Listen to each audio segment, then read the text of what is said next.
দেশের অর্থনীতি নানা সংকটের মধ্য দিয়ে গেলেও তা ঘুরে দাঁড়াবে বলে আশা প্রকাশ করেছেন স্থানীয় সরকার, পল্লী উন্নয়ন ও সমবায় মন্ত্রী মির্জা ফখরুল ইসলাম আলমগীর।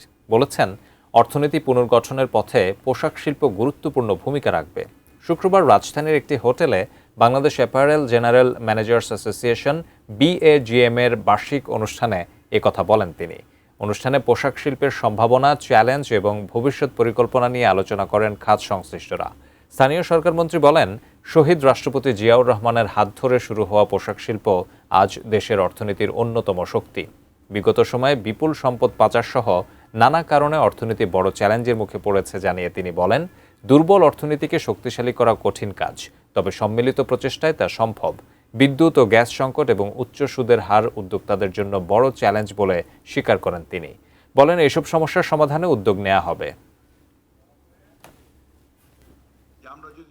বিগত বছরগুলোতে আমাদের সম্পদ যেভাবে পাচার হয়ে গেছে, লক্ষ কোটি টাকা দেশ থেকে চলে গেছে, সেই ক্ষেত্রে একটা বিরাট একটা চ্যালেঞ্জের মুখোমুখি এখন আমাদের অর্থনীতি। সবচেয়ে বড় যে জিনিসটা এখন প্রয়োজন সেটা হচ্ছে একটা আপনার ঐক্য দরকার, একটা স্টেবিলিটি দরকার, একটা স্থিতিশীলতা দরকার।